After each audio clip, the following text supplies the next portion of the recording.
Welcome to the Folktale Project. This is Dan Schulz. This week we're reading our Russian folklore, and today we're heading off to a new book.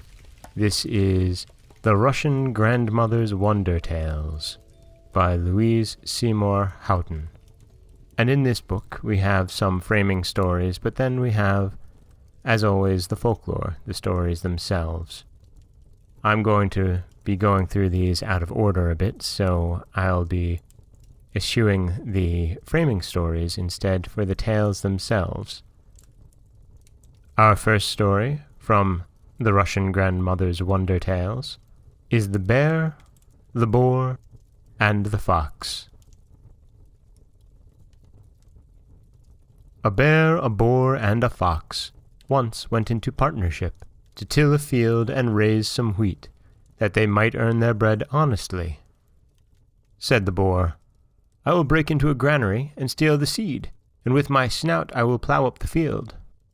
"I will be the sower," said the bear. And Reinecke added, "I will spread the earth over the seed with my tail." So the field was ploughed and the seed sown. By and by came harvest time, and the friends took counsel together as to the reaping. Said the boar, "I will cut the grain." Said the bear, "I will bind the sheaves." And the fox said, "I will glean the scattered ears." The grain was cut, and the sheaves set up. The next thing was the threshing.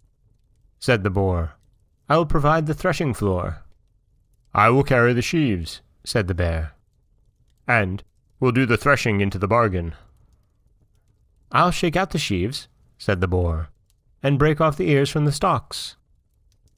"I will clear away the chaff with my tail," said the fox. "I will winnow the grain," said the boar, "and separate the straw from the wheat." And Gossip Pets added, "And I will attend to the dividing." And so the grain was threshed. Next came the bear to do the dividing, but he was neither fair nor honest, for he gave the boar all the straw and kept all the grain for himself, not giving the least thing for the fox. At this, Reinecke flew into a rage and threatened them both with the law, saying he would bring the emperor's office to divide it all fairly and squarely. Away he went for the officer, leaving the boar and the bear greatly terrified. Said Master Pets to the boar, "Just bury yourself in the straw, my child, while I clamber up into yonder pear tree."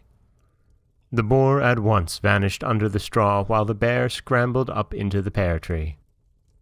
Meanwhile, Reinecke set out, and on the way he met a cat, whom he invited to come and hunt mice with him upon a certain threshing-floor.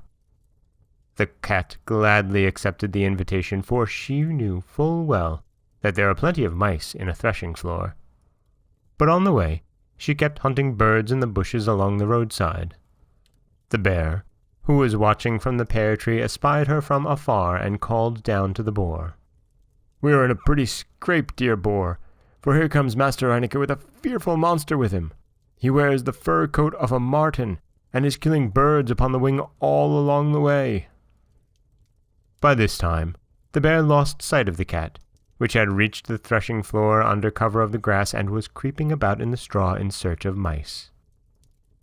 Full of curiosity, the boar stuck his head out a little way to see what was going on, when the cat, mistaking his snout for a mouse, sprang forward and buried her claws in it.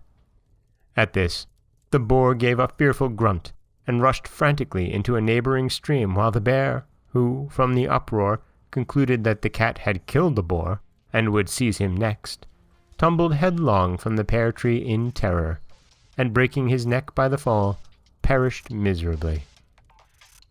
So it was, Master Reinecke got all the grain and the straw into the bargain.